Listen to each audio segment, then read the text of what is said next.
just couldn't find a better than this. Just let go if you leave. Just let me go.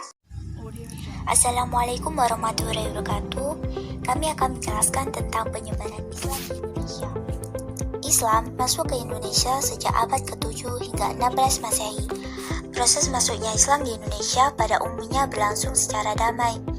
Islam masuk ke Indonesia melalui saluran perdagangan baik para saudagar Arab, Gujarat, Persia, dan Cina.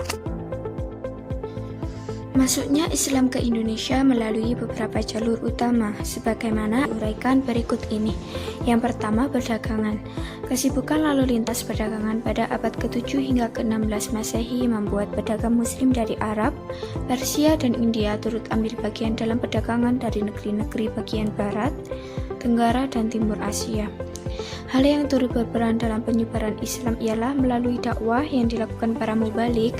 Pada musim itu, pedagang Muslim yang datang ke Indonesia semakin banyak, hingga akhirnya membentuk pemukiman yang disebut pekojan atau perkampungan Arab. Dari tempat ini mereka berinteraksi atau berhubungan dan bersimilasi atau berbaur dengan masyarakat asli sambil menyebarkan agama Islam. 2. Perkawinan. Jalur perkawinan ini lebih menguntungkan dan lebih mempercepat dalam penyebaran agama Islam. Sebab jika terjadi perkawinan antara anak bangsawan, raja, atau adipati, mereka adalah orang-orang yang mempunyai kekuasaan dan pengaruh sosial kuat.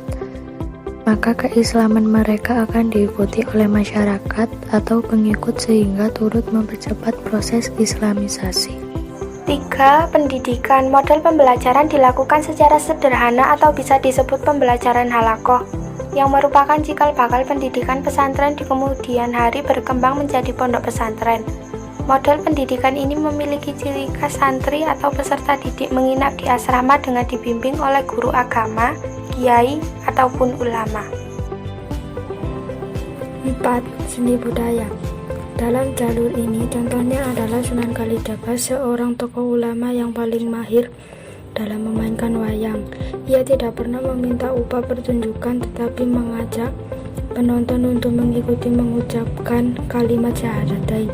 Cerita wayang masih dipetik dari cerita Mahabharata dan Ramayana, tapi di dalam cerita itu disisipkan ajaran dan nama-nama pahlawan Islam, pendidikan, dan unsur filsafat mencari kebenaran. Adapun jenis kesenian lain seperti seni ukir, seni bangunan, dan sastra. Tasawuf merupakan ajaran untuk mengenal dan mendekatkan diri pada Allah. Orang yang ahli di bidang tasawuf disebut sufi. Para sufi mengajarkan ilmu tasawuf yang bercampur dengan ajaran yang sudah dikenal luas oleh masyarakat Indonesia. Tasawuf yang diujarkan pada penduduk pribumi mempunyai persamaan dengan alam pikiran mereka yang sebelumnya sudah mengenal kepercayaan animisme dan dinamisme, sehingga Islam mudah dimengerti dan diterima. 6. Politik. Pengaruh politik para raja dan penguasa tersebut sangat membantu tersebarnya Islam di Indonesia. Selain itu, kerajaan yang sudah memeluk agama Islam terkadang menaklukkan kerajaan-kerajaan non-Islam yang sedang mengalami konflik internal. Teori masuknya Islam ke Indonesia ada 4, yaitu 1. Teori Mekah. Islam masuk ke Indonesia pada abad ke-7, dibawa oleh ulama pedagang Mekah. Teori ini muncul sebagai sanggahan terhadap teori Gujarat. Teori ini didukung oleh Hamka, Van Leur, dan Thomas Walker Arnold. 2. Teori Persia. Islam masuk ke Nusantara pada abad ke-13 Masehi di Sumatera. Argumennya didasari oleh persamaan budaya yang berkembang di kalangan. 3. Teori Gujarat.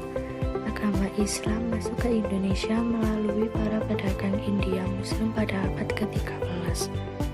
4. Teori Cina. Ajaran Islam masuk ke Indonesia berasal dari Cina. Agama Islam sendiri berkembang di Cina pada masa dinasti Tang 618-905 Masehi. Corak Islam di Indonesia. 1. Politik. Dibuktikan munculnya kerajaan Islam di Indonesia. 2. Seni dan budaya. Banyak seni dan budaya Indonesia yang bernuansa Islam seperti hadrah, rabana, kasidah, kaligrafi, dan lain-lain. 3. Pendidikan. Mendirikan pesantren-pesantren di sekitar pelabuhan untuk menyebarkan dakwah Islam. 4. Perekonomian. Salah satu contohnya Muhammad Hatta, tokoh muslim yang ikut mewarnai perekonomian Indonesia dengan nilai-nilai keislaman. Faktor-faktor penyebab agama Islam cepat berkembang. 1. Syarat masuk agama Islam sangat mudah dengan mengucapkan kalimat syahadat. 2. Upacara dalam Islam sangat sederhana. 3. Islam tidak mengenal sistem kasta. 4. Islam menyebar di Indonesia disesuaikan dengan adat tradisi bangsa Indonesia. 5. Penyebaran Islam dilakukan dengan jalan damai. 6. Runtuhnya kerajaan Majapahit memperlancar penyebaran agama Islam.